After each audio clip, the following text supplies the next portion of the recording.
თუმცა დამწყებთათვის უფრო მარტივია თბილ-ამინდში ლაშქრობა. მე და ჩემმა მეგობარმა გავიარეთ 10 კილომეტრი, 10 კილომეტრი ნახევარი თოვლში. მზეს ხო ხედავ ეგ? აი მზე არ არის ხალხო არის. თბილ-ამინდია. არ იყო მარტივი. აი ესეთი ყლბე და ღრე, სადაც უნდა ავიდეთ.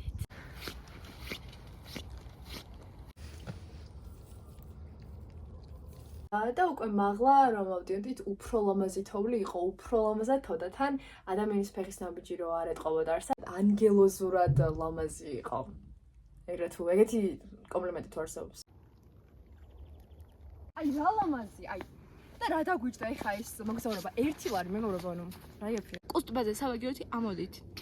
კი. და მე უძვეს თაზად შეგიძლიათ წამოხვიდეთ, მაგრამ თუ თოვლია, მაინც ამოდით. მაინც წამოდით. ოღონდ ესეთ ფეხსმენი გეთქვათ რა მაინც რომ კაი მოჭედება გქონდეს. კი, კი. და მოჭედება კარგი გქონდეს. ფეხსმელს წყალი შევიდა. სველი ფეხსმით. იმ სიცივეში ორი გოგონა მაინც აგრძელებდა ლაშქრობას. ტაში მეგობრებო, ამას ტაში სჭირდება. შენი შეგიძლიათ აი ამ კურტკისად წამოხვიდეთ. რომელიც სადაგდა. მაინც არ მომწონს ასე რომ ვცდილობ რომ ამ ლაშქრობების დროს ძალიან გავწელო. მე ახალი ვიყიდა. ახალი სალაშქრო მინდა, მაგრამ ჯერ ეს ლაშქრო კურტკა აქვს. მაგრამ არა უშავს, თუ არ გაქვთ, ეგეც არის პრობლემა. ჩვეულებრივი კურტკითაც წავა. დიახ. არ გავცივდი, არც მე და არც მამნა. რა იმუნიტეტი მაგმერთო. აუი ხამის პრობლემია. დაგვრჩა 5 კილომეტრი. 5. 5. რამდენ გამოვიარეთ? 4 კილომეტრი გამოვიარეთ. ხო, დაახლოებით. ზაღლმაგინა შეგვჭაბა. და დაგვრჩა 4 კილომეტრი. 4. ძალიან კარგი ქრის. და აქ უფრო დითოვლია და დაგვრჩა 3 კილომეტრი. 3.3. მაპით როცა მივდიოდით, შემთხვევით ამერია გზარა და ამ შეცდომამ მიგვიყვანა რეალურად ყველაზე ლამაზ ადგილას, სადაც ვერ მოხვდებოდით, მე რო არ შემშლოდა გზა. მოხვდით რაღაც ტყეში, რომელიც იყო ულამაზესი ხეებით, მე დავწექით თოვლში და უბრალოდ აი იმ სიჩუმეში, სადაც მხოლოდ შიტების ჭიკჭიკი ისმოდა, ვისვენებდით. ეს ადგილი სადაც ახლა ვარ, არის კოსტვიდან დაახლოებით 9 კილომეტრში. და აი აქ როგორ არ უნდა მოხვიდე? ვისმოდეს თოვლში.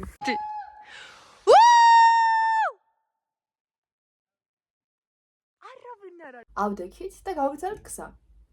და ვიარეთ ალბათ 9 საათი და ჰოი, საოცრება, მე ვიაზრებ რომ არასწორად მივდიოდით.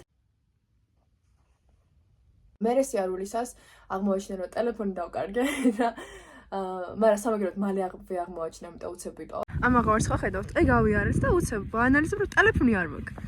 და აი ტელეფონი დამივარდი და ეგრე ფორმაც არის. ასე იქ და საწყლად. კიდე კაი სხვაგან არ გადამივარდა უფრო ის. აი დოზე. გაგახსენა. ეგრე ბოთლი რო დამჩამე, ხომოთ ვიყავით და ჭამდით და ბოთლი დავდეთ ძირს. თან თეთრია ეს ბოთლი და თეთრი ვაფშე არ ჩანდა. და მე გამახსენდა, უი, სად არის ბოთლი? და მე მივიდე და ეგეც რაღაცნაირი თავგადასავალი იყო, ასე რომ ვთქვათ. მაგრამ ისეთი არ ყოფილა რომ რაღაცა გავგიჟდი ან რამე. იმიტომ რომ ვიცოდი რომ რაღაც ახლოს ეგდებოდა ჩემი ტელეფონი. ვართ ტყეში, ირგვლივ არავინ არ არის, თოვს, სითეთრია ყველგან და ვხედავთ შორიდან ცხენს. ჩვენ რო ფილმის პერსონაჟები ვყოფილიყავით, ალბათ როგორ იქნებოდა, იცი, აი ცხენი გამოგიგზავნა ღმერთმა, რადგან დანიშნულების ადგილამდე მიხვიდე, მაგრამ ნუ ჩვენ რა თქმა უნდა ის ცხენი არ გამოგვიყენებია, მაგრამ რაღაცა ეგეთ სცენარს გავ.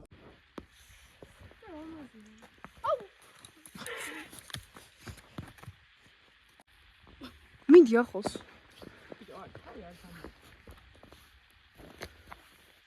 და დაგვრჩა 2 კილომეტრი.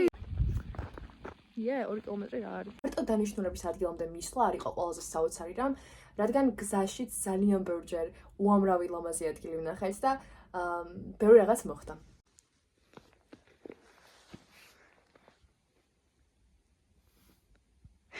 ანუ ეს რეალობა არ იყო მარტივი, იმიტომ რომ უამრავი აღმართი შეხვდა გზად.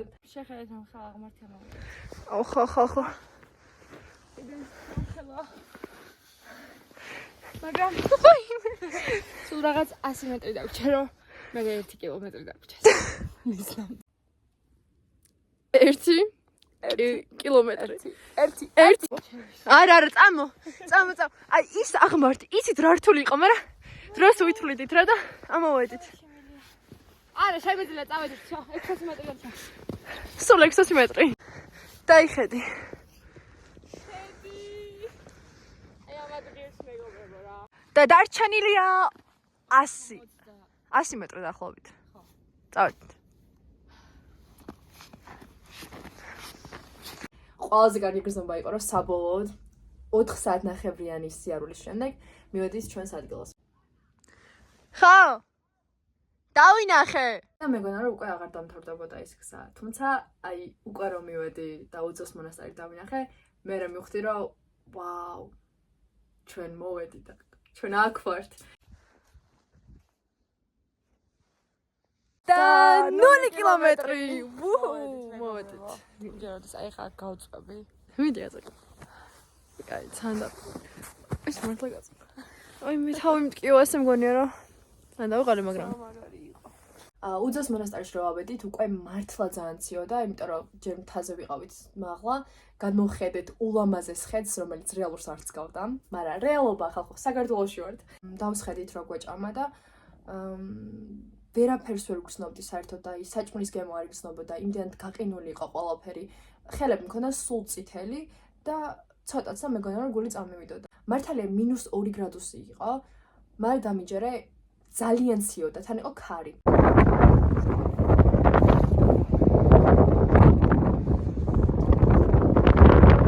რაღაც ადგილას რომ მიხვალ და მიზანს მიაღწევ, მე ვფიქრობ, კაი, ეხლა რა უნდა გავაკეთო? ეხლა სადმა წავიდე? ზოგადად ლაშქრობებზე სიარულმა ის გამააზრებინა, რომ ყოველთვის რაღაც უფრო მეტი მინდა რა. ოღონ იმას კი არ ვამბობ, რომ აუ ძალიან მაგარი ვარ და სულ მეტი მინდა ცხოვრებაში. არა, პირიქით, ცუდია ეგ. იმიტომ რომ აწმყოში არ ვარ ხშირად და სადღაც რომ მივდივარ, იმაზე კი არ ვფიქრობ, რომ აი ახლა აქ ვარ და აი ახლა ამ ადგილას ვარ. იმაზე ვფიქრობ, რომ ახლა საწავალ, მე რას ვნახავ, კაი, ეს დავინახე ლამაზია, მაგრამ კიდე რა.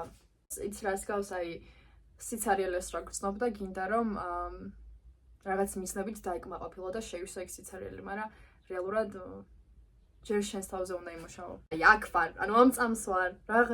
რატო მინდა რომ სხვაგან ვიყო. სხვაგან ვარ, მე ისიც არ მომწონს. აი 100%-ით კმაყოფილება არ მიგწნია. არც ერთი ლაშქრობის ან მოგზაურობის დროს, იმიტომ რომ სულ მგონია რომ რაღაც სხვა უნდა ვნახო, რაღაც სხვა უფრო მაგარი იქნება და წინ ველოდება. მაგრამ მოვიწყდება ის რომ ახლა მაქვს ყველაზე მაგარი დრო და ახლა ვარ ყველაზე მაგარ ადგილას. სულ ეს იყო ეს ვიდეო. კარგი გამოცდილება მივიღე და ჩემს თავზეც მეტი რაღაც ვისწავლე. ყოველდღე ახალ რაღაცას რო სწავლობ შენს თავზე ძალიან მაგარია. აბა ჰო.